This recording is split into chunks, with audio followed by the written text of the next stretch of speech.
الذين اصطفى أما بعد فأعوذ بالله من الشيطان الرجيم بسم الله الرحمن الرحيم اقرأ باسم ربك الذي خلق خلق الإنسان من علق اقرأ وربك الأكرم الذي علم بالقلم علم الإنسان ما لم يعلم صدق الله العظيم. محترم و مکرم علماء اکرام اور حاضرین مجلس، السلام علیکم ورحمۃ اللہ وبرکاتہ. میں آپ حضرات کے سامنے ایک مختصر تقریر پیش کرنے کی ہمت کر رہی ہوں. امید ہے آپ حضرات میری ہمت افزائی فرمائیں گے.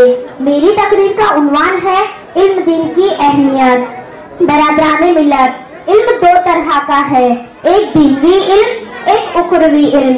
علم چاہے دینوی ہو یا اخروی ہو انسان کو عزت و فضیلت عطا کرتا ہے، لیکن دینوی علم صرف دنیا تک ہی محدود رہتا ہے اور اخروی علم انسان کو دنیا و آخرت دونوں جگہ رسوائی و ذلت سے نجات دلاتا ہے اور عزت و شوکت عطا کرتا ہے. میں آپ سے سوال کرتی ہوں، وہ کون سی شے تھی جس نے آدم کو ملائکے سے افضل بنایا؟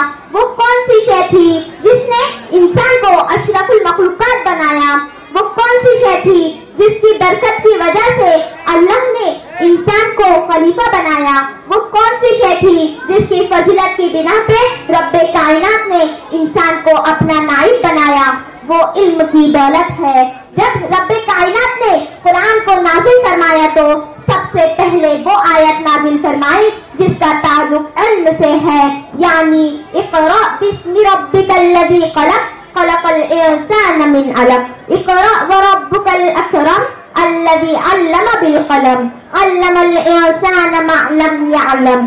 اسلام کے پاسبانوں، اخروی علم کی اہمیت و فضیلت آیت قرآنیہ اور حدیث نبویہ میں بشرت وارد ہوئی. اللہ تبارک و تعالی نے ارشاد فرمایا، قل هل يستوي الذين يعلمون والذين لا يعلمون.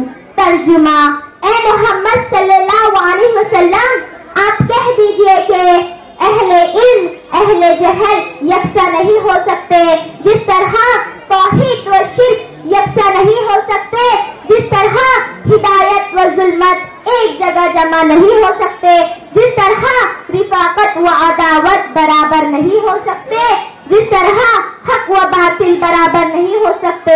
اس لیے کہ توحید کی ضد شرک ہے، ہدایت کی ضد ظلمت ہے، رفاقت کی ضد عداوت ہے، حق کی ضد باطل ہے. اور ایک قاعدہ ہے کہ اجتماعی ضد محال ہے. اسی طرح اہل علم اہل جہل برابر نہیں ہو سکتے.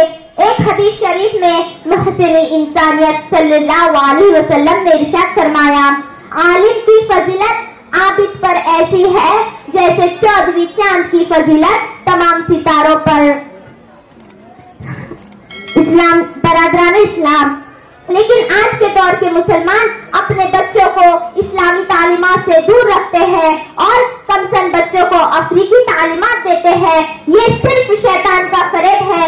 وہ شیطان مردود جس نے عہد کر دیا کہ نبی آدم کو جہنم پہنچائے گا، وہ شیطان جو ہمارے دین و اسلام کا دشمن ہے، وہ شیطان جو ہمارے معاشرت کا دشمن ہے، وہ شیطان جو ہمارے کلچر کا دشمن ہے، جو ہمارے کردار کا دشمن ہے.